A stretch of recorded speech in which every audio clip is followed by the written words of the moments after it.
Hi everyone, welcome. Today we're going to talk about the three types of income and why the high net worth individuals and the rich or wealthy know about it and no one ever talks to you about it. So I really want everyone to really study these because this is what makes someone richer and could make you wealthy. So the biggest things, I'll just tell you right away so that you can have them in your mind. One, it's earned income, which is like your paychecks. Two is investment income, which is like stocks, your capital gains. And three is business income, also known as passive or leverage income, which is like royalties and intellectual stocks. So I'll just start from the beginning. So one, let's talk about one. Basically, you don't want to be taxed too much. And number one, you get taxed so much for going to work. Like most of beginner investors, we go to work and get an hourly paycheck, and say if we made $1,000 that week, after you get your federal taxes, there's Social Security taken out, the city, state taxes, like it could be over 35% is taken out of your paycheck. So you're gonna go home with like $600 instead of that full $1,000 because you are taxed with it. So most of us are hourly paycheck workers right now, which is fine because you just start where you're starting. And so it's called earned income, which is active, like you're actively doing something. You're trading your time for money. And most people are earned income, employee or self-employed person. So you're either self-employed or you're employing someone. It can be hourly or you be providing a service. So you will get taxed on this a lot. So the second one that I told you is investment or portfolio income, which you get taxed on how much you make. So if you're investing in Amazon and you bought it when it was only $1,000 and you sold it when it hit $3,000 and you made a nice cool $2,000 on Amazon, that is the $2,000 will be taxed in the capital gains. But this is a secret. It was like, oh, if I sell it, I'm going to get capital gains tax. Oh gosh, you know. But guess what? There's taxes for people. And did you know sometimes you get 0% tax on your gain as a single, which I am currently. I just found out that like I thought, oh, I can't sell my stuff. And if I would have known this secret, I would have sold my Amazon and rebought it back and already made $300 profit. So now I'm just holding it long term. I'm keeping it my stock for a year and a day like you're supposed to, and waiting for it to go up because Amazon, they are speculating it could go up to 4,000 and even 5,000 because they are disruptors. So portfolio or investment incomes is your capital gains on stocks and shares. So, and number three, this is where most of the wealthy have their money, is business income, also known as passive or leverage income. So let me just explain a little bit more about it. Most businesses, people have a business where they're getting a passive income. So I would even say YouTube. If you have a successful YouTube channel, you're getting that passive income once you hit your what is it, you have to have 1,000 subscribers or 10,000 subscribers and then 6,000 views. You start getting little passive income from YouTube, which is nice. I think Facebook should give you passive income as well, or any platform that you're on that they're making money off you. They should give you some of the revenue from the advertisements, especially like Google. If you're doing it, people should get a piece of that. So I highly recommend to keep writing to those companies that you use and say, give us a piece, even no matter how small fractional shares it is. It'd be nice. So a lot of people, I'm in Los Angeles, Hollywood, a lot of people are actors, writers, directors, producers, and all around the world there's book authors, and you can create an intellectual property and then you can license it out and collect royalties and earn passive income. So also I didn't really understand this too much, but I started learning about it. I did work in private placement of an oil and gas company, and I was learning about private placements because I did film funding for major studios like Mandalay and a couple other high profile companies that I was working to get funds for films. And also I learned a little about the oil and gas. But you could invest in oil and gas and make a profit, and then you could leverage your investment. So I'll explain a little bit more here because it's a little to explain to you. There's advantages to investing of oil and gas, and you get a lower tax bill because you can deduct 80% of your investment in the year you made the investment and up to 100% in 5 years. And there's drilling rig rentals, cement, drilling consult fees, casing pipes, stimulus fracking, tangible drilling cost deductions or line heaters, leasehold interest, separators, tanks, wellheads, depletion allowance. The IRS gives you a 15% tax-free depletion allowance against production revenue for the oil and gas reserves.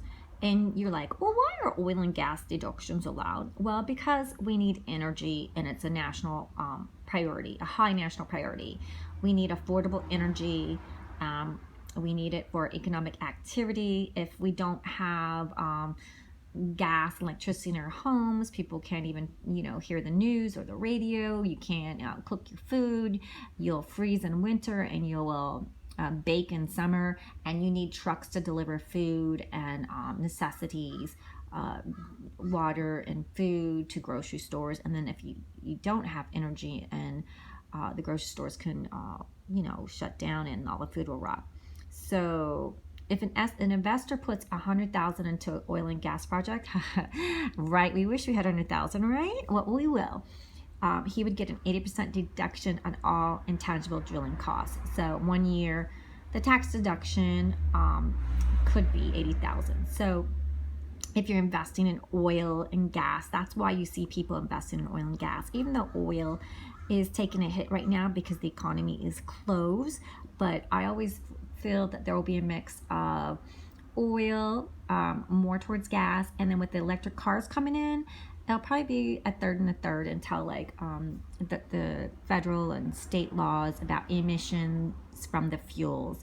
And there'll probably be always the new energy leader in the business. So I hope that helps you to understand that we all start with earned income unless you're already born an heiress, like Paris Hilton or somebody like that you're just born into money, and your family is in real estate investings, and all about that. But most of us are just born into an hourly working position where we don't understand or know those things. But and stocks are super scary because back in the day, like I told you, we were charged a fee to buy a stock, and then if we wanted to sell the stock, we were charged a fee again. So if there was any gains, say like most stocks that you probably would invest and probably move slowly. If they're, just a slow growth. If it was a high speculative stock, you could lose your money.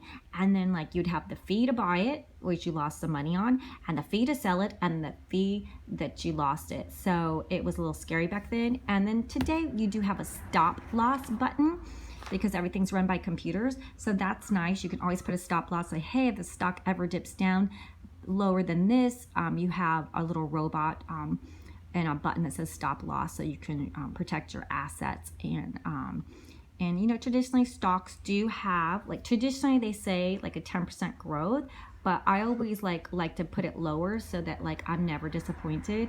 I would even right now in this economy put it down to between 2 and 5%. And some people are saying the stock market will take a dip in August when the federal government aid to people that are unemployed runs out, but I do hope it's extended, because if everything's closed and a lot of businesses were destroyed by the rioters and the protest marches, like, you know, things were burned, especially in Los Angeles. A lot of the businesses on Melrose, Fairfax, and 3rd Street were just burnt.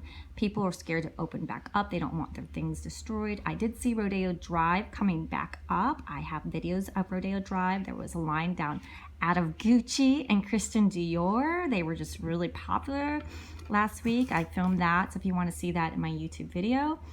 People were lining outside of Gucci, and Gucci is really popular right now. Chanel store on Rodeo Drive was closed, and they directed you to go to their Wilshire store.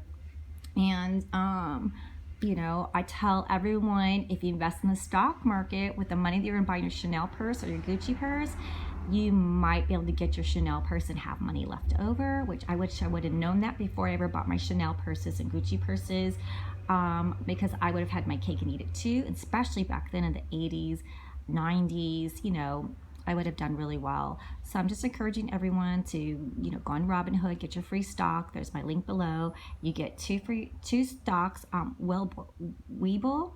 One to open the account just for free, and if you add $100 in there, plop $100 in there, they'll give you the second stock. You know, I would just say don't expect a $1,400 stock. That's just like, you're really, really lucky to get the $1,400 stock, but you might just get something between $3 and $20 for sure. And then I would say you can practice with that stock. You can like practice with your free stock, or Webull has the simulator. Robinhood does not have a simulator, but some people just practice with like a 1 penny stock or something. I say practice with the buttons. You know, what's it hurt you to put a penny in something, to just practice and learn the buttons and just get used to it. See if it's something for you. Just for practice wise, I would just say penny wise is a penny smart. So once again, just encouraging you to start a YouTube channel, start a podcast, start a business on Etsy, go on Fiverr. If you draw, you write, if you're good at grammar corrections, you're good at painting, you're good at making presentations, you're good at speaking, Fiverr is a good way to do business. Resell on eBay or Let Go, or all the wonderful apps that you can resell stuff. I really like Etsy because it has all those beautiful things that people make, like handmade, and are just so clever. And I really love like how people recycle scraps of material and make purses and napkins and books. It's just really fascinating. So I encourage you to learn how to avoid taxes and make your money work for you and grow compound interest. Make your money work for you, and think and do what the wealthy do, and don't let taxes steal your money anymore. So I'm not a financial advisor, a licensed financial advisor. That's my disclaimer. I'm just summarizing and giving you information that might get you excited to learn about and become wealthier. Cheers. Have a great day.